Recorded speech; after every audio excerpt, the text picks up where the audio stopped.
halkani waa BBC oo aad ka dhageysanaysaan mowjadaha gaagaaban FM-yada barta internetka ee bbcsomali.com iyo Facebooka oo aad toos inooga daawanaysaan saacadda Afrikada Bari waa 5tii galabnimo.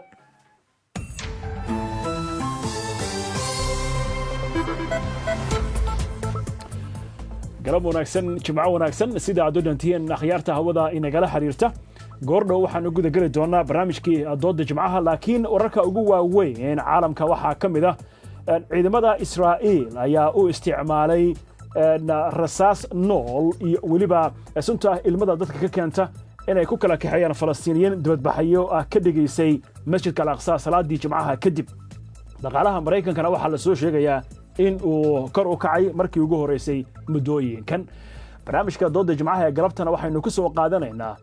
isbahaysiga saddexagalka ee geeska Afrika ka bilowday ee bariga Afrika wadamada ku yaala iyo carabta u dhaxeeya Soomaaliya ka maqan tahay saameyn teleg ayuu gobolka ku leeyahay. dhageystayaasha BBC-dana waxay leeyihiin runtii waxaan jeclaalahay in aan weydiiyo martida halka ku sugan maxaa saameyn ah ay ku yeelan kartaa Soomaaliya arrintan ileen waa ogsoonahay oo waa mug aad u weyn ayay ku leedahay geeska Afrika. su'aalahaasi barnaamijka ayaynu ku falanqeynaynaa oo mawaadiicdaas maanta aynu ku rogrogayno weeyaan. dhageysta kalena waxa ay leedahay ragga suruqyada abka tunkiisu libaaxaha si soodan ka boodi jiray tallaabo xumaa bedelay. waynu eegi doonaa aadan maxamed cabdi saalimiin ayaa barnaamijka isku soo dhaway, anigoo mawlid xaaji cabdina waa idinla socodsiinaya.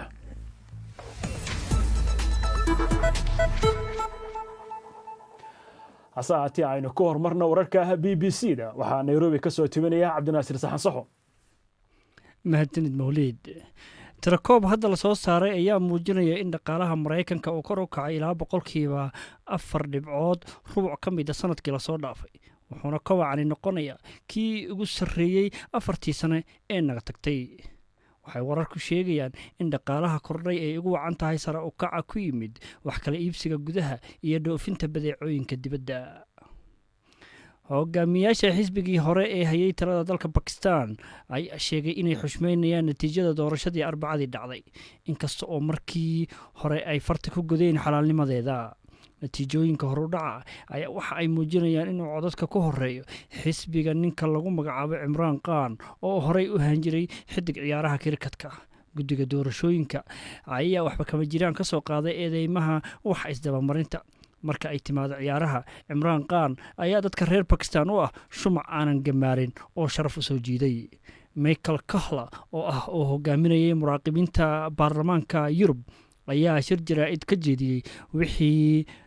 uga soo baxay doorashadii uu dusha ku eegayay.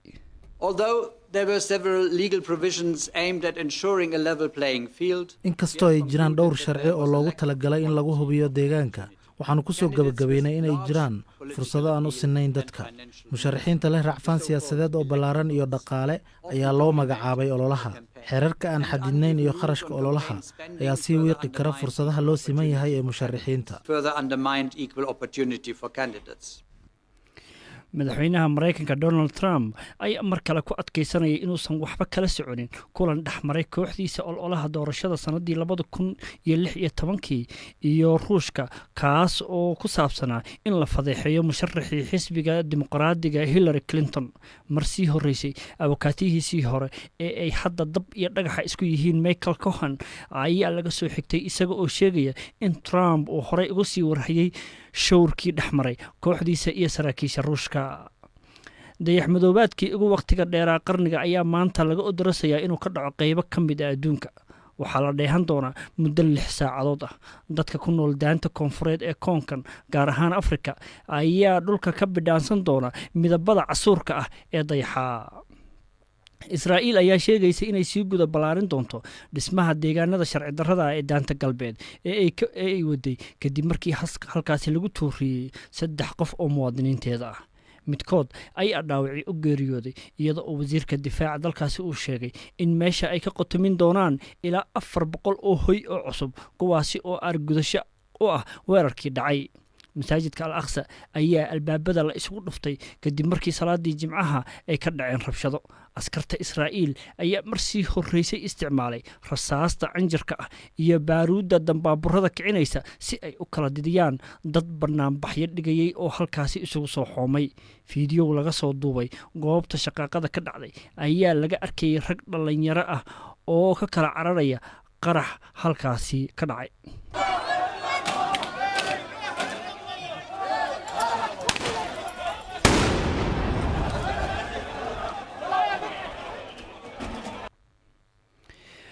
maxkamad ku taala dalka Spain ayaa xabsi u dirtay haweeney caruurteeda ka qaadatay aabahood kaas oo ay ku eedeysay in uu gacan qaad u geystay isla markaasina maskaxda kala dagaalamay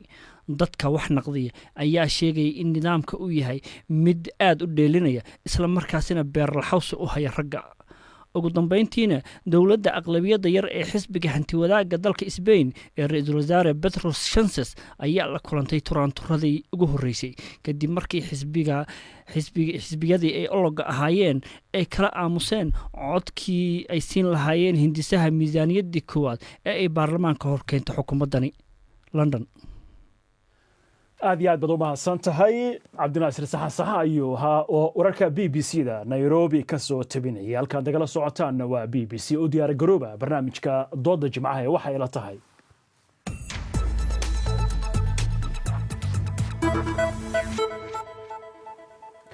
kuna wacan mar kale dhegaystayaal iyo weliba daawadayaal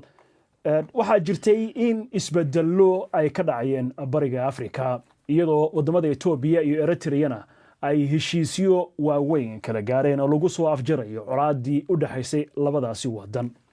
dawladda Imaaraadka Carabta ayaa garhayeen ka ahayd heshiiskaasi sida mar dambe la ogaaday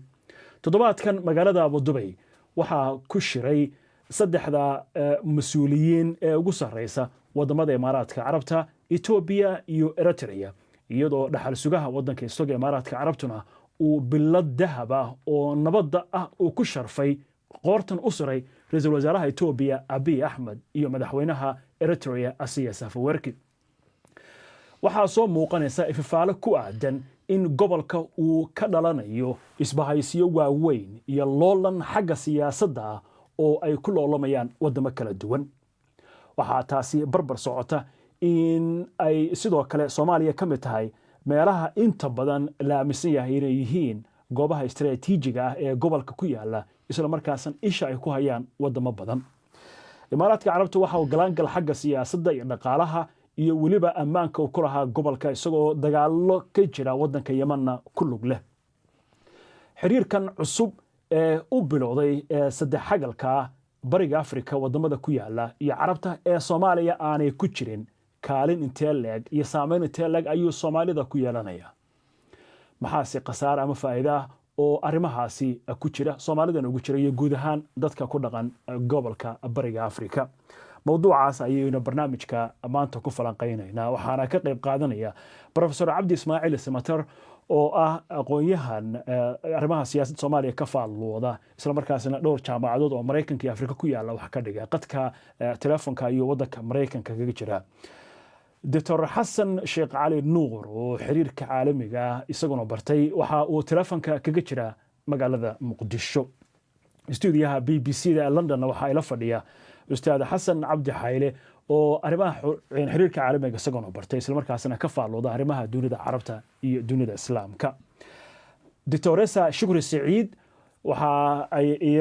waa journaliste waxayna la socotaa arrimaha gobolka bariga Afrika iyo guud ahaan siyaasadda adduunka wadanka Talyaaniga ay degan tahay qadka telefoonka ayayna ku jirtaa aad iyo aad baad u mahadsantiin dhamaantiin sida sharafta leh barnaamijka inagala soo qayb gasheen waxaan jecelahay inaan ku bilaabo Professor Cabdi Ismaaciil Samatar aad iyo aad baad u mahadsantahay Professor arrintan cusub ee soo shaacbaxday saddex xagalkan isbahaysiga ah Carabta iyo bariga Afrika wadamada ku yaala u dhaxeeya Soomaalidu ka maqan tahay maxaa lagu sifayn karaa in uu yahay oo hadda xilligan ku soo beegay in uu sidaasi u yeesho saameynta weyn walaal waad salaamantahay salaameen iyo martida kulaf joogtaaba waxa weeye adduunka oo dhan waxaa ka socda xulafa cusub oo wada shaqaysanaysa ayaa meel walba ka socota afrikada barina taasi gooni kuma aha laakiin waxaad moodaysaa laba arrimood inay sal u yihiin arrintan isbeddelkan ka dhacaya meeshaasi mid waxa weeyaan dowladda Ethiopia intuna ra'iisul wasaarahan iman Dr. Ahmed oo xukumi kari weyday wadankii markaa raadisay in jaha cusub wadanka loo helo taas mid weeye Eritrea qudheedu waxay ka daashay dagaalkii aad bay uga daashay kharash badan baa ka gala dad badan baa kaga baxsada oo dhalinyar ah mana sii wadi kara soo jidkaas in lagu jiro hadaa la doonayo inuu wadanku hore u maro labada arrimood ee adag ee labada dal helay ayaa diyaariyay in la isku imad oo iman karo hadduu isbedel ka dhacay gaar ahaan wadanka Ethiopia oo iyada markii hore diidanayd sharcigii la soo oogay adduunyadu soo oogtay inay ka baxaan magaalada Badami ee wadanka ku taala oo Eritrea leedahay mar allaaliya markay taa ka baxeen fursad waxa uu helay President Isaias Eritrea inuu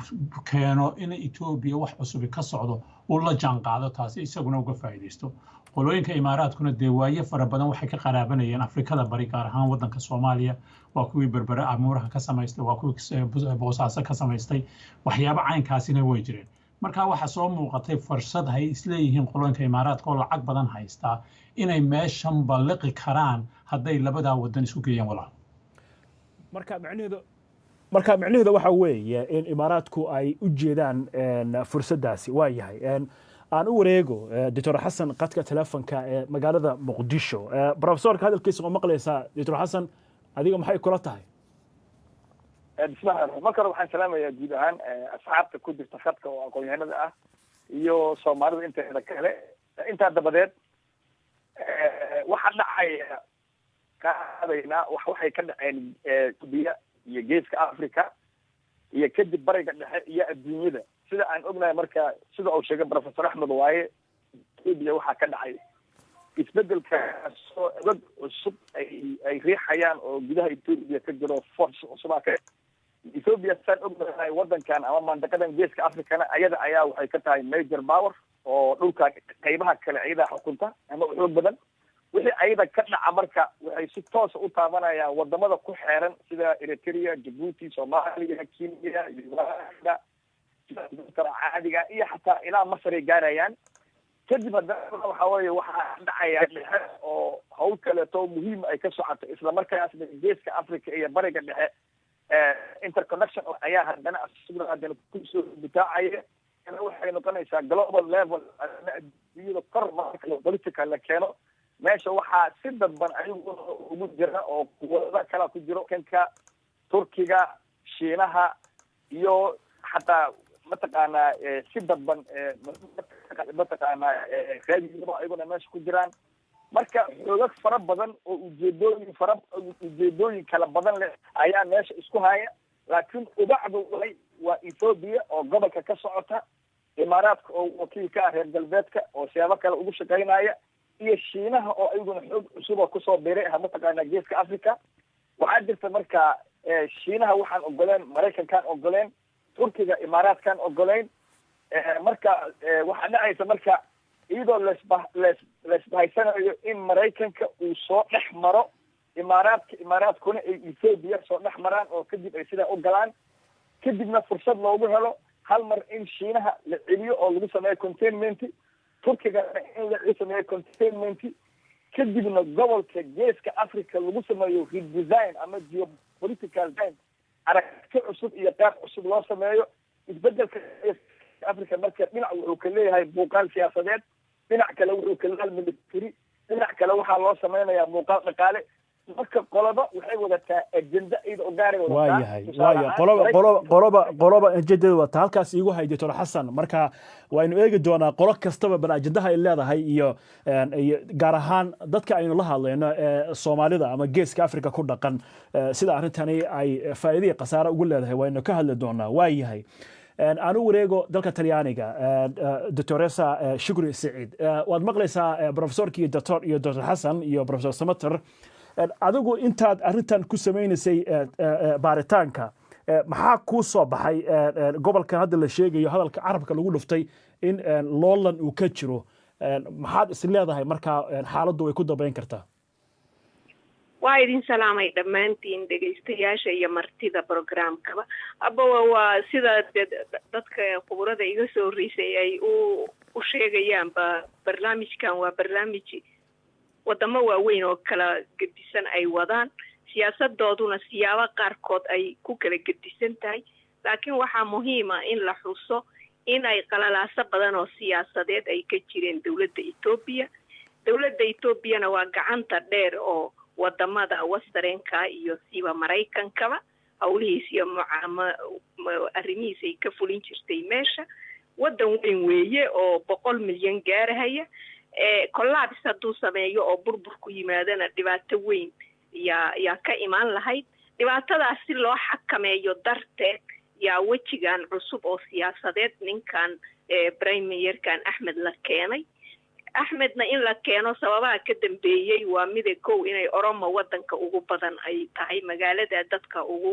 badan ay tahay ay ka mid tahay awalna cabursanaayeen oo dagaal meesha ka wadeen iyo asagoo muslim ah oo magacaas uu sheeganayo muslimka ah oo u fasaxay inuu negotiation wanaagsan iyo soo dhaweyn fiican ka helo wadamada Carabta waa mid oo looga dan lahaa mid kale oo loo baahan yahay in la fiiriyo waxa weeye siyaasadii Mareykanka waa ujeedaan isbedelkeeda qolyahan oo Trump oo midigta oo hadda socda waad ogtihiin xiriir fiican iyo gacan saar fiican bay leeyihiin mid qaas iyo mid siyaasadeedba Imaaraadka iyo Sacuudiga laftirkiisa iyo Imaaraadka shirkadan xataa DP Worldka oo Soomaaliya dekedaheeda iibsatay waad ogtihiin inuu nin Mareykan ah oo waliba ay aad isugu dhow yihiin naagta administrationka caafimaadka Trump wasiirka ka ah ay walaalo yihiin inuu madax ka ahaan jiray askarina horay u ahaan jiray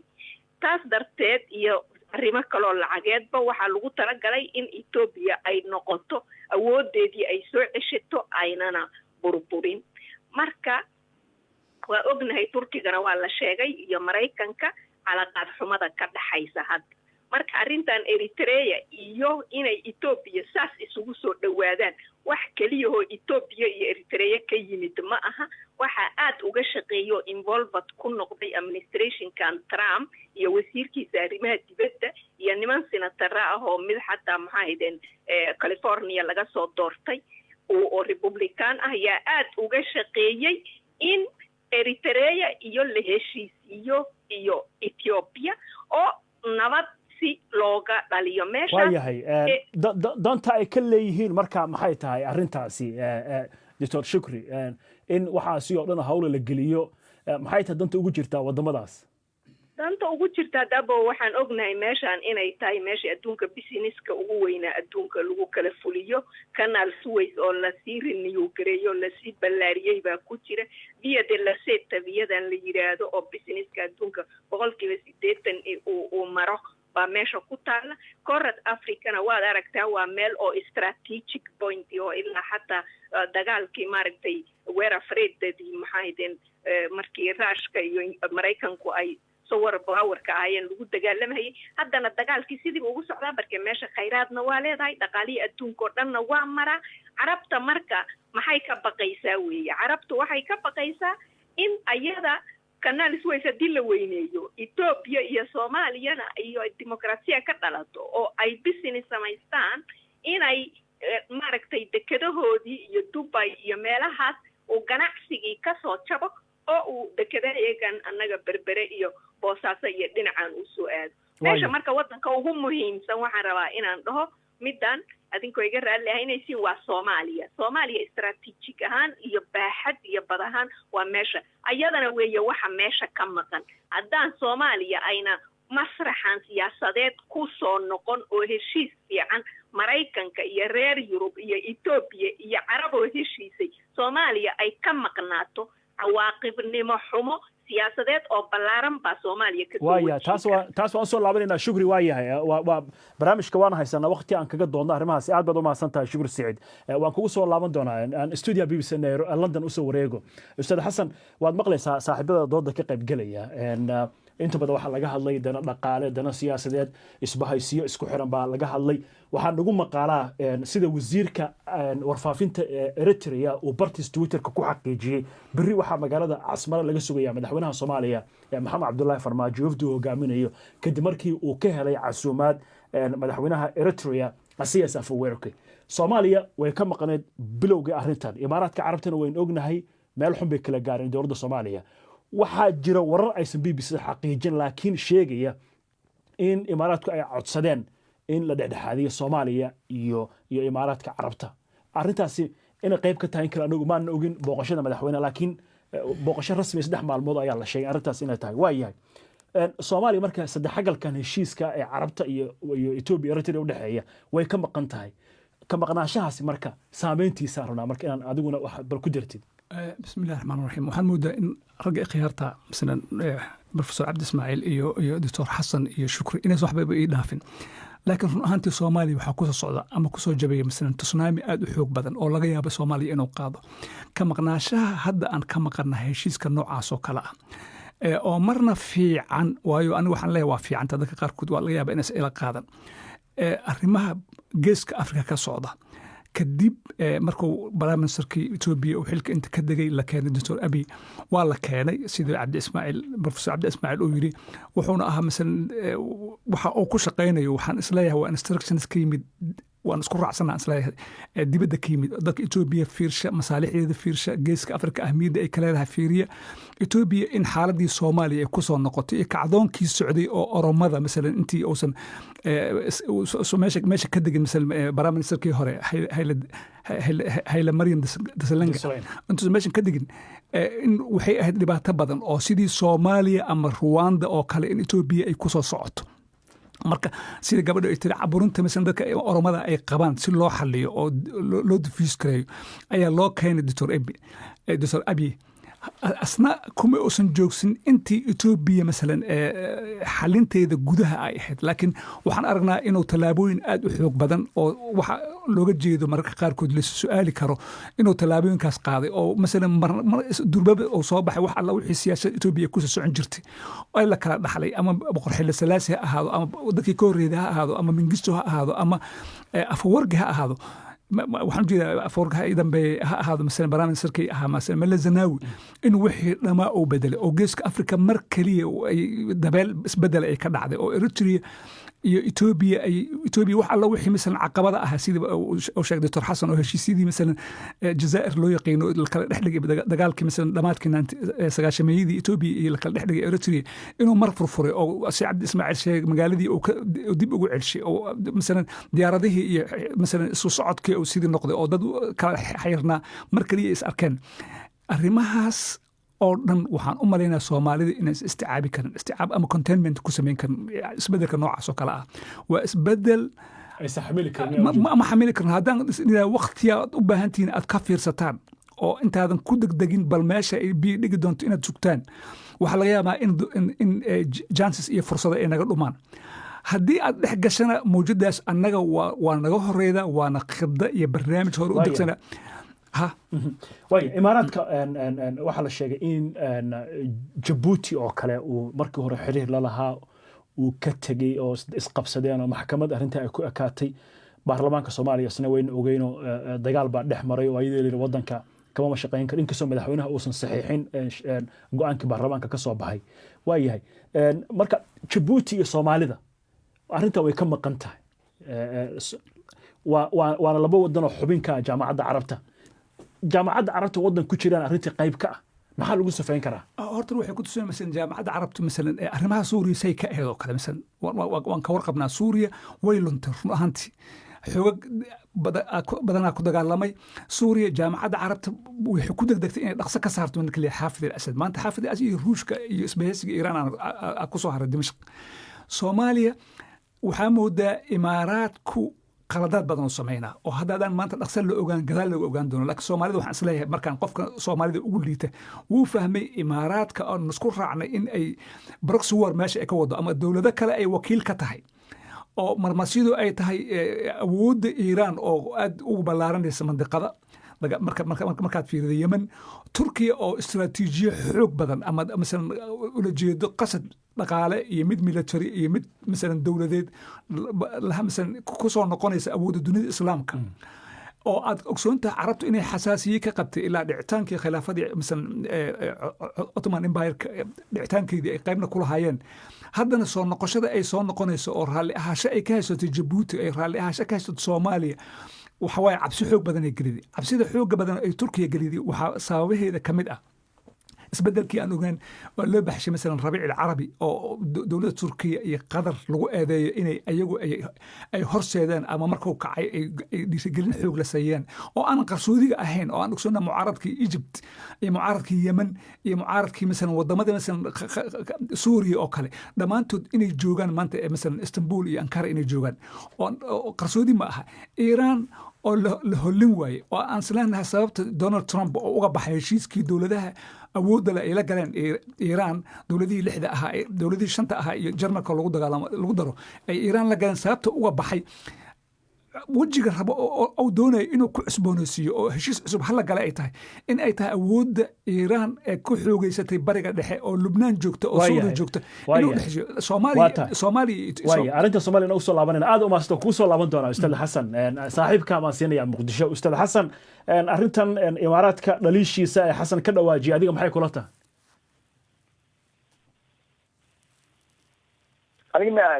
ha Dr. Xasan Muqdisho Okay, now, okay, way ma sigiin nimanka aqoonyahanada qadariina meesha waxaa ka su'aal kale oo waxaa taala ah inta aan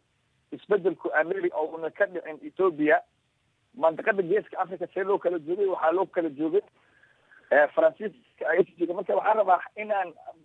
dowladda aan ka dhigo mid oo ku wareegaysa Djibouti miisaan culus laga siiyo لأن قوانها عالمية أنت استبدل إما يحيي جوجين جيبوتي إمارات كحول جوجين جيبوتي مريكنا جوجي شينها كسور بيري تركيا كره سنة ما نحن مركا ناس لو جد إثيوبيا لو جد هذا واحد عاي مركا استبدل كي ماذا وحواي مركا أو صاغر كان مدائن إمارات كنا اللي جبوري إمارات كي مريكان كنا اسمها استان طبعا تركيا نواد بقى إلا بوريو marka Imaaraadka iyo Mareykanka isbahaystay kadib waxay soo dhaxmareen Ethiopia dad fara badan oo arrimaha siyaasadda ka faladan waxay arkaan isbedelka Ethiopia ka dhacay waxa inuu ka dhaco laakiin handasadiisa ama engineeringka Mareykan inuu iska ayaa la dareemayaa oo la rabo in Ethiopia loo isticmaalo ugu yaraan in containment lagu sameeyo shiinaha ka soo burqanaya Djibouti iyo infrastructure hadda aan ku soo daray soo ano istiraatiijiyadooda Mareykanka cadawga koowaad ee Mareykanku uu leeyahay waa shiinaha waxaa la rabaa in laga celiyo bariga dhexe inuu soo galo iyo badbuuya Djibouti ayaa mataqaana ayuu soo galay dhawaan waa tii laga furay free trade zone waa tii laga furay saddex military waa laga furay qareeno iyo diyad waa sameeyay Ethiopia oo galay kadibna wuxuu rabaa Afrikada kale inuu ku sameeyo penetration oo sii galo arrinkaas wuxuu qatar dhaqaale iyo mid military iyo mid siyaasadeed oo ku yahay Mareykanka marka Mareykanka iyo xulafadiisu ayagoo iskaashanaya waa inay sida ay kari karaan inay shiinaha meesha ka saari karaan inay ku sameeyaan waxa lagu dhaho containment inay ku sameeyaan qasban yihiin Turkigu inkasta oo naata ka tirsan yahay Mareykanku ma ogola Turkigu inuu ka soo baxo Turkiga wuxuu rabaa inuu joogo asna meesha asigana waa soo galay marka hurmaya isbahaysi cusub oo ka kooban Mareykan iyo anka lacagta Sacuudiga iyo Imaaraadka iyo fala ah of course Masarna waa la jirtaa Eritrea iyo mataqaana Ethiopia qorsho laakiin waxay tahay in laga saaro mataqaana dad iyo hareerihiisa laga saaro iyo badda cas laga saaro ama dhulka la qabto oo Turkiga iyo maxaan ku yiraahdaa nimanka la dhahayo Shiinees oo qatar ku ah interestiga other powers waxa ku saaray Djibouti iyo Soomaaliya dabcan Djibouti benzin iyo dab ayay hal mar gacanta iskula haysay oo Mareykan iyo Shiinees iyo Turki iyo Imaaraat hal mar isla haysay arrinkaas dabcan way adag tahay inuu ahaayo Imaaraadku inuu meesha ka baxo waxay ka mid tahay in haddana waxaan la isku inkiri doonin maraykanka iyo shiinaha jabuutiga ayadana waa adkaan doontaa soomaaliya ku yimid soomaaliya inay ka maqan tahay waxaa u sababa soomaaliya political actor oo effective ah oo kari kara inuu roolkii ay soomaaliya ku lahayd geopolitica geeska africa inuu cayaaro soomaaliya ma jiro soomaaliya siday adoon u tahay ama siday u taageeran tahay marka qorsho waxa waaye markay nimanka waaweyn iyo ragga beerisku ay soo xaliyaan soomaaliya waxay noqonaysaa meesha ay ka gaaraan go-aan ayagu waa tahay doctor xasan waa yahay waa aad baad umahadsantaha waan kugu soo laaban doonaa inkastoo aan ka cudur daaranayo qadka telefonka ee magaalada muqdisho doctor xasan yaro googo-ah iyo waa yahay saacadda afrikada bari haatan waxa ay tilmaamaysaa 5:00 galabnimo bariga afrika waxaan toos u dhegaysanaysaan barnaamijka dooda jimcaha ee waxa ila tahay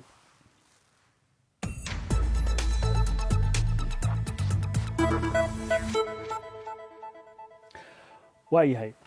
kula wacan mar kale barnaamijkii dooda jimcaha ayaad toos ula socotaan waxaana barnaamijka ka qayb qaadanaya professor cabdi ismaaciil samater xasan sheekh cali nuur oo muqdisho kaga jira qadka telefonka doctoresa shukri siciid oo qadka kaga jirta wadanka talyaaniga iyo ustaad xasan cabdi xayle oo stuudiyaha la fadhiya waxaan jeclaa markaa inuu u wareego professor cabdi ismaaciil samater arrintan laga wada dhawaajiyey ee ku aadan in imaaraadku uu ku xiran yahay wadamo fara badan yoolkuna uu yahay loolan u dhexeeya sida xasan laba xasan saaxiibada ka dhawaajiyeen in shiinaha iyo u dhexeeyo iyo maraykanka waa yahay soomaalidu hadda xaalkeedu waan ognahay tabar badanna ma jirto khilaafyo badanna way jiraan dabayshan socota markaa maxay ku keeni kartaa dhaqaal ahaan iyo diblomaasiyad ahaan walaal salaamayn waad mahadsan tahay horta ta ugu horreysa waxa weeyaan in la xuso waddanka shiinaha dhaqaaluhu etoobiya geliyey maraykan iyo reer galbeed midkoodna weligood may gelin warshadaha waddankaa laga dhisay jidadka laga dhisay daamka biyo xidheenka laga dhisay iyo waxaasoo dhan markaad afrika sidaa u eegtid dhowr meelood ayaa halbowlaha u ah china waxa weeyaan south africa nigeria congo ku jiraan iyo angola iyo etoobiya waaye kuwa ugu waaweyn kuwa kale kenya iyo mar dambay soo raacayaan marka waxa weeyaan chinaha waxyaabuhu kaga duwan yahay maraykanka waxa weeye isagu inta badan ciidamo iyo waxaa ma galo waxa weeyaan dhaqaaluhu ka shaqaysta dhaqaalahana waxaad arkaysaa ama south africa ha noqoto ama angola ha noqoto ama ghana ha noqoto ama etoobiya ha noqoto dowladihii inay si wanaagsan isugu xidhmaan xaggii dhaqaale ahaan markaa sida china loo riixi karayaa u malayn maayo inay tahay farsamadan cusub ee la sheegaya ta labaadna waxa weeye in dadka afrikaankii markay go-aan gaadhaan in gartooda la siiyo ma dhici karto in dr axmed hay keensadeen cid kale waxa keentay karkii ka socday etoobiya oromada sida walaashay dr shukri hay sheegtay karkaasaa keenay laakiinse waxaa la isku dayayaa in lagu yeesho gacan lagu yeesho waxyaabaha uu doonayo isaga iyo xisbigiisa iyo dadka oromada iyo xulafadooda waxay samaynayaan marka waxaasoo dhan soo dhaaftid u malayn maayo waxa weeye qofka bini aadamka ama dowlad saddex amuurood ayaa halbowla waa walaa markay noqoto xoog ama garaad hay noqoto mid waxa weeyaan xoogga muruqa waaye ka labaadna waxa weeyaan xoogga maskaxda ta saddexaadna waxa weeyaan xoogga caqiidada waaye waxaad moodaysaa etoobiya maanta waxaa ka socdaa xoog muruq iyo xoog maskaxeed caqiida waxay noqon doonto ma ogin inta waxaan la yidhaaho moral authority af ingiriiska lagu yidhaahdo laakiinse soomaaliya maalan iyo cimaaraadka iyo wax lamida caqiido weyna ma jirto moral authority wanaagsan ma jirta lacag baa jirta cimaaraadka soomaalina xoogna ma jiro muruq ahaan maskax ahaanna wax dardar leh oo ficil leh oo soo jeeda ma jirto markaa wiiqitaankaasi ayaa ka muuqan doona in laga shaqaysto hareeraheega iyo marka ugu dambaysa markaan soo gabagabeeyo wala waayahay professor adoo iga raaliya halkaas adoo ku wata waxaan jeclaan in si ku raaciyo laba su'aalo tan hore waxay tahay horta mawlid baa kula hadlaya su-aasha marka ugu muhiimsan waxay tahay soomaalida arrintaas ka dhawaajisay maxaa u diida in saaxiiba yeelato wayn ognahay hadda jabuuti oo kale waxay aad ugu xirantay chinahay ku xirantay markii carabtu iskhilaaftay waxay tiri soomaalida dhexdhexaad baan nahay xaggana way ku seegtay xaggana way ku seegtay maxaa marka u diida inay saaxiib yeelato oo dekadahan iyo dhulkan barwaaqada la leeyahay soomaalida iska leh ee yoolkuna u yahay ay markaasi cid kula heshiiso ama cid kula saaxiibto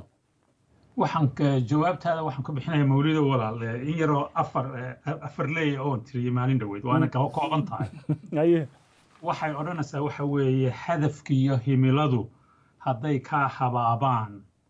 hoog iyo habaar baa kugu haabsanayee hungurigiiyo habowgana kuwii noo horseeday hoggay nagu rideen baan haabhaabanaynaa hayeesee habaarqabe u hilaaban doonaa waxaan uga dan leehay waxa weeye meesha inay himilo jirto meesha inay jirto dadkaaga oo ku ogol meesha inay jirto maskax shaqaynayso intay adduunyada sidaa ugu wareegto ka soo dheefsanaysa wixii dadkaaga wax u taraya iyo wixii had la samaysteen sida xulafaad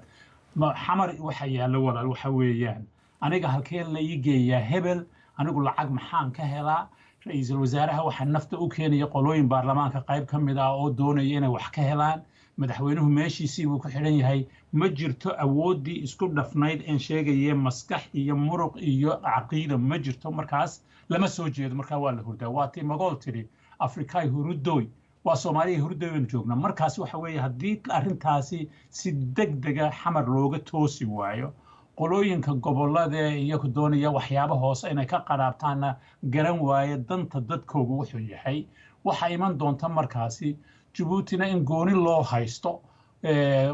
qaybaha kalena laga shaqaysto laakiin mid baan doonayaa inaan eritrea ka idhaahdo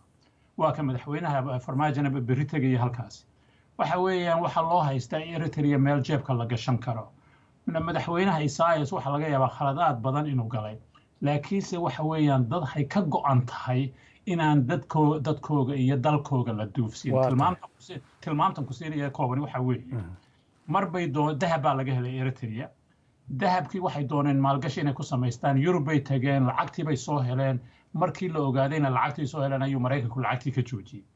waxay tageen chinay tageen 400 milyan oo dollar iyo waxoogaa bay ka soo qaateen muddo 5 sannadood dabadeeda maalgashigii bay sameeyeen lacagtiina chineeska way u celiyeen waxoogiina way qaateen waa dad sidaa u xisaabtamaya weeyaan markaa haddii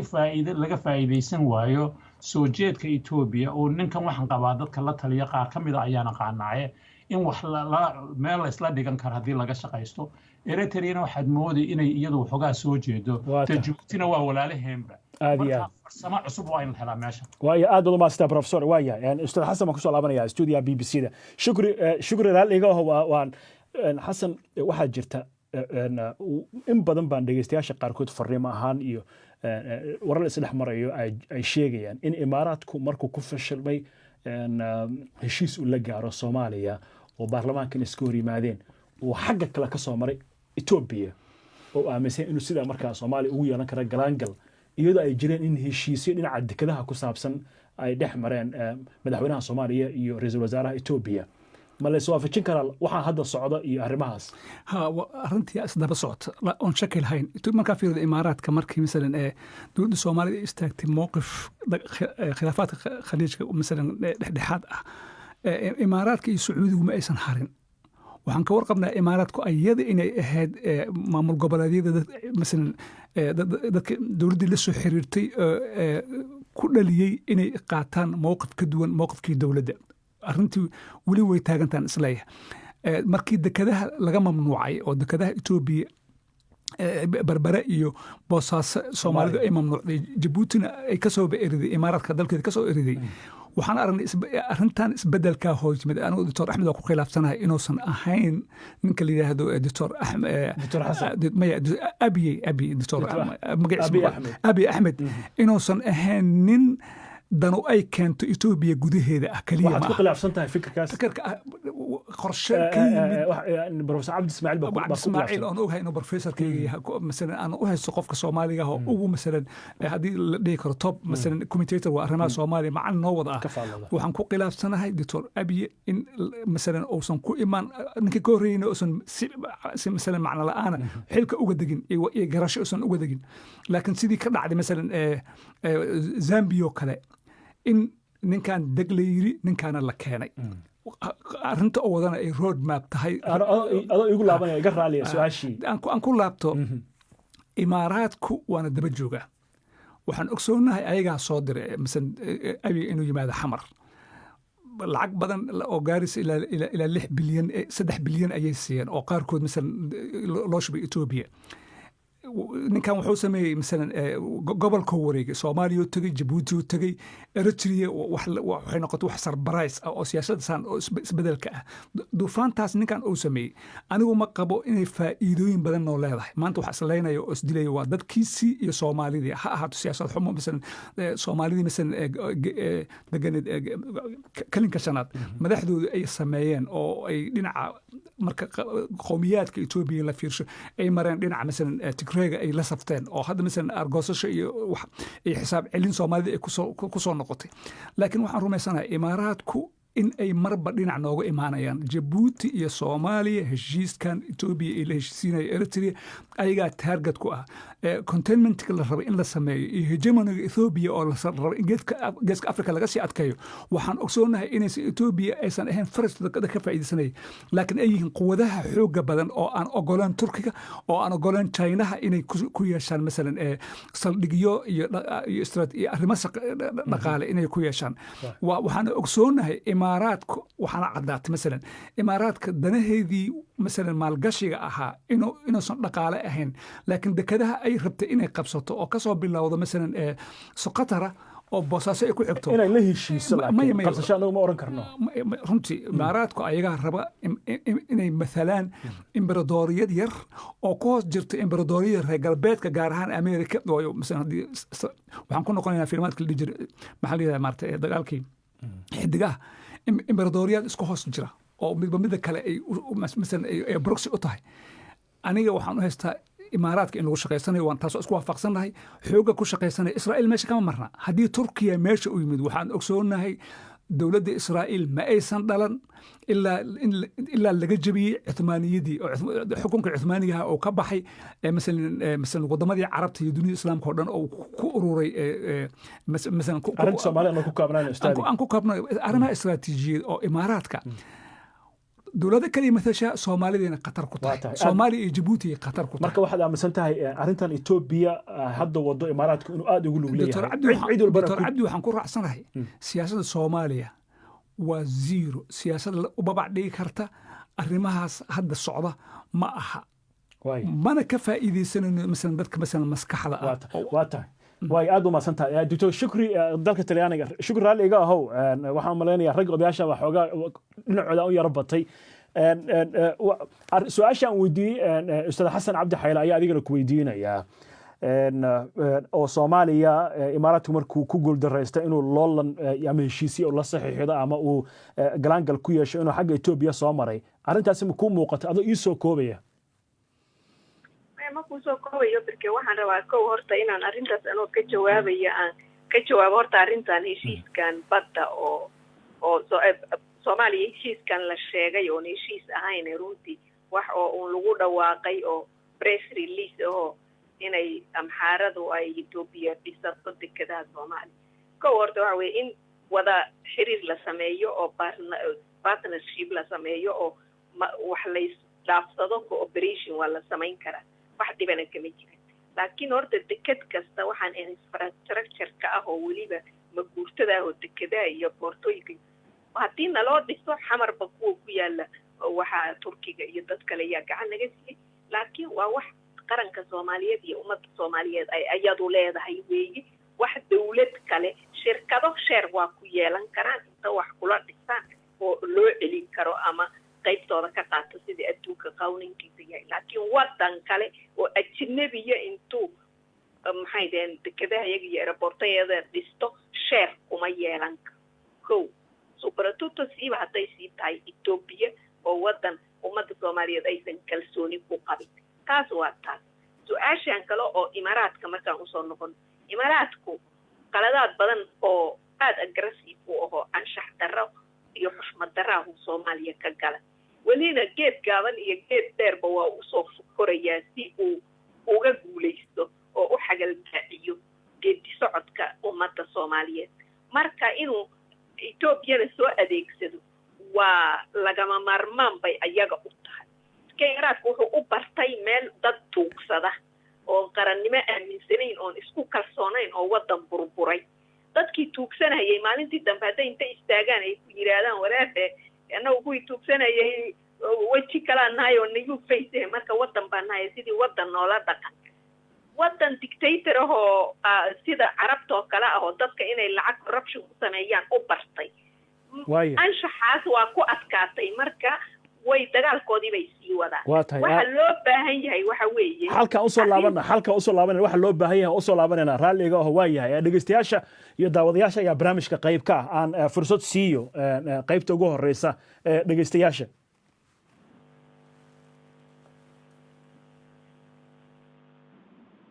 waa Falastiin Khaliif Yuusuf waxaan ka soo hadlayaa magaalada Muqdisho haddii aan fikirkayga ka dhiibto mowduuca marka la fiiriyo siyaasadda geeska Afrika oo Itoobiya hadda wajiyo cusub oo dardar leh ay la soo gashay dadaalada nabadeed ee u dhaxeeya Itoobiya iyo Eritrea ee hadda ay ku soo biirtay Imaaraadka shirka saddex geesoodka ah Soomaaliya wax dan ah uguma jirto maxaa yeelay waxaan ognahay Imaaraadka Soomaaliya inuu kala kulmay dharbaaxyo siyaasadeed isla markaana uu ku fashilmay arrimihii uu kala lahaa Soomaaliya si ka duwan Itoobiya ayuu ku dhiirigelinayaa in ay Soomaaliya ganacsi la yeelato si Imaaraadku uu gadaal uga soo maro waa mahadsantihiin BBC magacaygu waa Miro Xuseen Ool oo jooga South Africa aad iyo aad ayaan u salaamayaa daadiyaha barnaamijka Mawlid Xaaji Cabdi iyo martida halka ku suganba runtii kulankii aadka u weynaa ee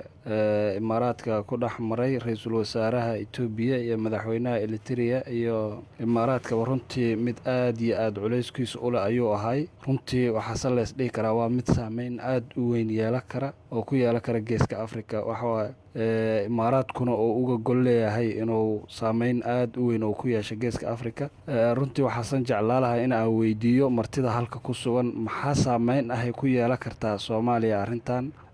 ileen waa ogsoonahay oo waa mug aad u weyn ayay ku leedahay geeska Afrika Soomaaliya marka maxaa saameyn ah oo faa'iido aba khasaare ah oo laga fili karaa halkaas uga imaan kara waayahay su'aashaas waxaan filayaa inaan dhowr jeer ka hadalnay marka waan ka cudurdaaranayna inaan dib ugu laaban karo wixii saameyntii waan ka hadalnay xagga Facebook haddii aan fiirsho dhegeystayaasha qaarkood fariimo ayay soo dirayaan Cali Shire ayuu yiri waxaana joogaa Gurceel waxa ila tahay buu yiri isbahaysiga Imaaraadka Itoobiya iyo Eritrea in la doonayo in Soomaalida looga faa'iideysto khayraadkeeda ama khayraadka Soomaaliya waayahay aan u wareego Dr. Xasan waxaan jeclahay laakiin inaan wax yar ka xuso hadalkii Shukri ahaa dhinaca tuugsiga oo kale marka anigu ereyadaas oo kale dabcan BBC kan ma adeegsano marka dabcan laakiin martida barnaamijka qayb galaysa fikirkooda xor bay u yihiin waayahay aan siiyo markan Dr. Xasan Imaaraadka ayaa farta lagu godayaa inta badan maxaa diidaya sida hadda ama Turkiga ama Qatar ama wadamadaas kale Soomaaliya hadda ay cilaaqaadka fiican la leedahay in xiriirkooda la xoojiyo oo meeshii horay sidii u ahaan jiray xiriirkan la leeyahay waa isku fiicannahay hore la isku fiicannahay xiriir badan baa la leenahay wadakadaha waan ku xirannahay in xiriirkaasi la wada wanaajiyo maxaa diidaya ayuu koob Ustaad Xasan Muqdisho marka waxaan rabaa inaan sheego arinta Itoobiya waxaan ka dheerta waa sax markii ugu horeeyay laakiin waxaan qabaa oo la raacsanay Dr. Xasan oo kula fadhiya Bush House ayaan ku raacsanay arinta Itoobiya ka soo sax waaye ubay Itoobiyaanku ayaga ismaamulaan laakiin gacmo shisheeye taas hadda u soo laabto Soomaaliya iyo Imaaraadka arintan ra'iisul wasaaraha Itoobiya marka uu inta noogu imaanayo Muqdisho uu imaanayo iyo arrimaha la yimaado iyo madaxweynaha Soomaaliya oday ka wada hadleen markaas waxaa jiray shaki ah inuu ninkani si uga socday dowladda Imaaraadka iyo arrimaha inay meeshraad ku lahaayeen markaas ninkaas markuu Muqdisho imaanayay inuu watay instruction ama taqaana waxyaabo loo sheego la waxaas ama waxyaabo oo asiga iyo Itoobiyaanka ay ka dhaxeeyay marka waa iska caddahay Imaaraadku waxay soo dhaxmareen Itoobiya soo dhaxmareen Soomaaliya waxay rabeen inay ka soo galaan albaabka ay ka soo galaan laakiin Soomaaliya waa kala daadsan tahay markay arkaan inay kala daadsan tahay albaabka daaqadayna ka soo galayaan oo Itoobiya soo galayaan tan kale waxay Imaaraadka iyo Soomaaliya waxay ka taagan tahay dadka Soomaalida waxaa la rabaa sax waaye magaceena waa Soomaaliya adduunyada waxaana la dhahaa Soomaaliya madaxweyne waa qabnaa ra'iisul wasaare waa qabnaa xukuumad waa qabnaa laakiin sida oo dawlado shaqeeyaan oo magac u leeyihiin oo ra'iisul wasaare iyo madaxweyne u shaqeeyaan uma shaqeyno laba arrin waxay tahay territory integrity of Soomaaliya ama xuduudda Soomaaliya qarannimada Soomaaliya cid gacanta ku haysa ma jirto tan labaad waxay tahay arrimaha gudaha Soomaaliya ama domestic orderka waxa lagu dhaho luqadda Ingiriiska maamulka dawladnimada ee gudaha Soomaaliya iyadana qof gacanta ku haysa ma jirto marka waxaaba xataa adag adduunyadu xataa hadday nala macaamiltami lahayd ama mataqaanaa hal xafiis oo ay la macaamisho Soomaaliya waxaa lagala macaamilaya albaabkaas ma jirto Soomaaliya waxay dawlad tahay haddaan dadka Soomaali u sheego sida ay Soomaaliya ahayd 74 75 76 ilaa 77 intaan Ethiopia aan ciidamada u dirin ka hor Soomaaliya u aruursanay markaas oo kale Soomaaliya tahay dawlad oo xuduudeenu xiran tahay oo siyaasadeenu aruursan tahay marka hadda sida aan xataa hadday jirto cid macaamisho xataa ma noola macaamilsan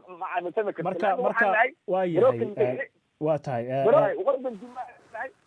marka saas darteed intaanan gacmo kale ayna ka fikirin dadka Soomaaliyeed meel alle meesha joogaan waxaan u soo jeedinayaa tala ah waaya talada oo soo laaban doona iga raaliya talada oo soo laaban doona Ustaad Xasan waxaan idinka codsanayaa waqtigan aad buu cariiri u yahay inaad daqiiqad lagu soo koobo markan dhageystayaasha ayaan fiirinayaa fursad qayb kamid ah dhageystayaasha ra'yigooda soo diray magacaygu waa Xamda Muuse Saalax oo joogta magaalada Badhan waxaan isleeyahay Imaaraadku wuxuu rabaa inuu sii xoojiyo danihii uu ka lahaa geeska Afrika oo aad moodo in hadda tartan lagu jiro qaaradda tan dihin Soomaaliya marka la eego Imaaraadku wax badan uma qaban oo Soomaaliya waxaa jirta waqti ay mucaawino u baahnayd oo aanu Imaaraadku waxba soo tarin hadda ay dawlad yeelatayna waxaad moodaa inuu mucaarad kala saftay guul baan u arkaa dana badan oo uu Soomaaliya ka lahaa inuu Eritrea ula wareego waa mahadsantiin BBC magacaygu waa Maxamed Cabdiraxmaan oo jooga Galkacyo waxaan salaamayaa dadweynaha barnaamijka iyo martida sharafta leh fikirka ku aadan isbahaysiga wadamada Ethiopia Eritrea iyo Imaaraadka Carabta wax saameyn ku yeelan kara Soomaalida waxaan qabaa in uusan wax saameyn ku yeelan doono Soomaalida hadday ayagu siyaasad iyo isku mowqif ka noqdaan waxyaalaha ka soo wajaha wadamadaas gaar ahaan Carabta oo ayagu fargelin ba'an isku day inay ku yeeshaan Soomaalida gaar ahaan dalka Soomaaliya iyo maamul goboleedyada haddii maamul goboleedyada iyo dawladda dhexe ay isku mowqif noqdaan oo ay noqdaan dad iswata oo madaxdooda aysan khilaaf iyo aysan ka dhex dhalan iyo kala ood wadamadaas waxaan qabaa inaysan wax saameyn haba yaraatee uusan ku yeelan doonin nimankaas isbahaysigooda waayahay aad iyo aad wada mahadsantihiin waxaan jeclaa marka inaan xalka iyo qaybta ugu dambeysay ee barnaamijka aynu eegno Dr. Shukri ayaan ka bilaabayaa Shukri waa laga wada hadlay saameynta arrintaasi ay leedahay haddii Soomaalidu ay isku tirinayso inay dhexdhexaad ka noqotay khilaafkii Carabta haddii cid walba la tilmaamayo in Djibouti iyo Soomaaliya dekedaha ugu muhiimsan ay leeyihiin gobolkii Soomaalida kala danasanaanteedii carabka lagu dhuftay siyaasad midaysan Dr. Xasan uu leeyahay wadankii cid lagala xisaabto cid la xitaa lagala macaamilo wadanka male inkastoo madaxweynaha rasaari iyo dawladda ay jirto laakiin wadanka ay gacanta ku wada hayn waxaan hadda soo socda haddii sida ay tahay u muuqdaana la leeyahay qatarteeda ay leeyihiin maxaa dadka Soomaalida hor yaalla oo xal ah oo si muuqata ay uga nabadgeli karaan ama dekad ahaan ama dal ahaan ama siyaasad ahaan ama dhaqaale ahaan xalku muxuu yahay abo xalku horta ilaahay taladaana waafajiyo laakiin waxa loo baahan yahay annagu horta waa inaan xasuusano inaan wadan burbur weyn oo 30 sano aan ku soo jirnay inaanan lahayn dawlad tayale inaanan lahayn ciidan nagu filan inaanan lahayn police inaanan lahayn legislation inaanan qaran ahayn qaran magacuyaalaho hadda la isku soo aruurinayo aan mideeda kale in conflict uu dadkii waayahay Dr. Shukri Saciid aan ka xumahay qadka ayaa ka go'ay waxaan filaynaa inaan ku celin karno Professor Cabdi Ismaaciil Samatal ayaan siinayaa isla su'aashaasi Professor horta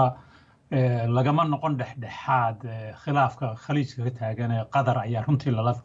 saftay sida loola saftayna waxa weeye in lacag laga qaatay qadar lacagtaana siyaasadda Soomaaliya lagu maamulo afkana laga leeyahay dhexdhexaad baan kana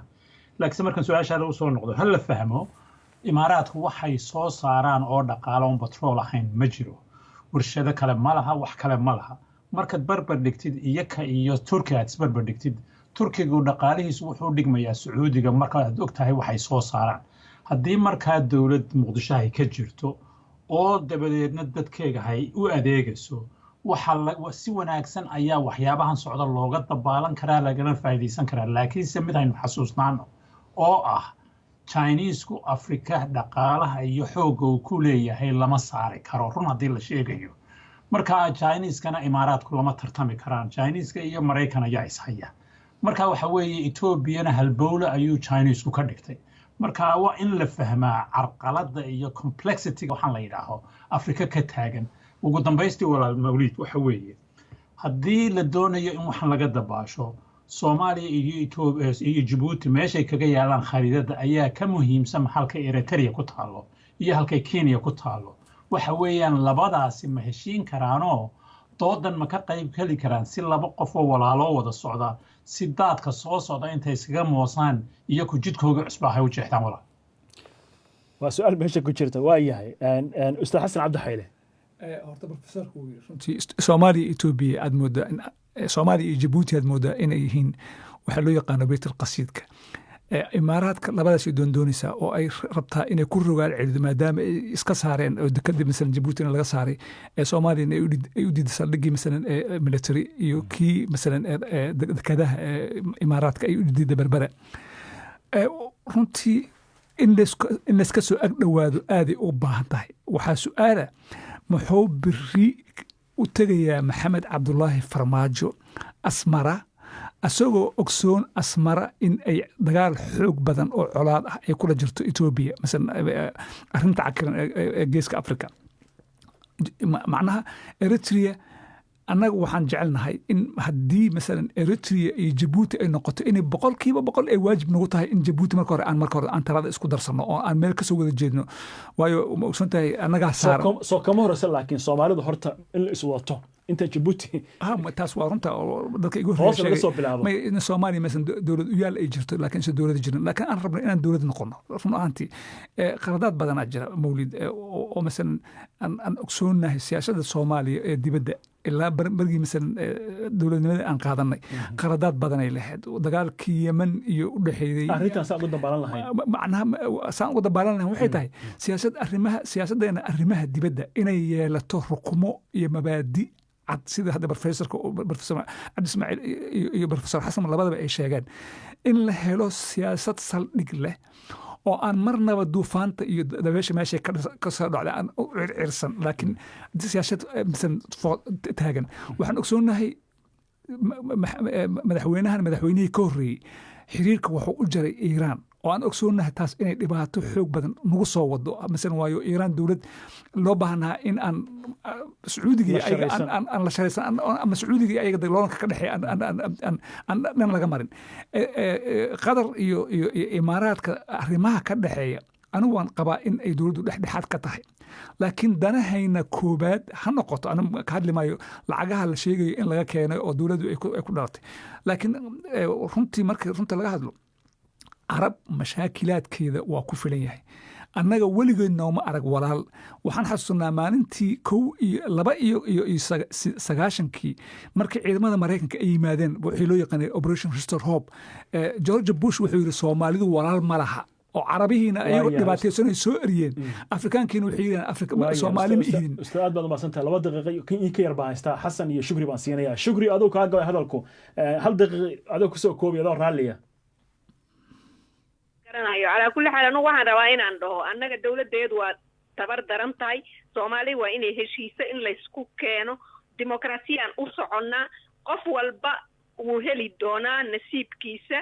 barke dimuqraasiya haday jirto shalana madaxweyne kalaan line maantana mid kalaan leenahay legali representanti prime minister iyo madaxweynuhu iyo baarlamaanka Soomaaliya matalaya wixii siyaasadda dibadda ah iyo heshiisyada adduunka laga galayo mar walba waa in ayaga looga dambeeyo waa mahadsan tahay waa yahay Xasan Dr. Xasan adoo ga raaliya ku soo koob in ka yar 30 second okay marka hore Soomaaliya markay dilaysay waxay ka soo dhintay siyaasadda dibadda si qaldan loo maamulay markale lama rabo inaan siga haddana qaas aan ku celino talabaad waxay tahay dalkan hadda sida hore loo sheegay dawladdii loo baahnay inay ka jirto kama jirto. Dadka Soomaaliyeed ama midda hadda jirta ha xoojiyeen ama mid cusub ha dhigeen. aad iyo aad baad umahadsanta waayahay aad iyo aad baad umahadsanta waan ka cudur daaranaya waqtiga aad baa cariir nagu yahay. waxaan u mahad celinayaa aadan saalimiin oo barnaamij soo saaray iyo maxamed maxamed cadde oo isna dhinaca farsamada barnaamijka sidoo kale ka qayb ku lahaa. waa mahadsan yihiin dhammaan martidii barnaamijka qayb gashay. caawa ayaa inoo ballama 9 fiidnimo inta ka horeysa. waxaan idinku dhaafayaa sidaas iyo nabadgelyo.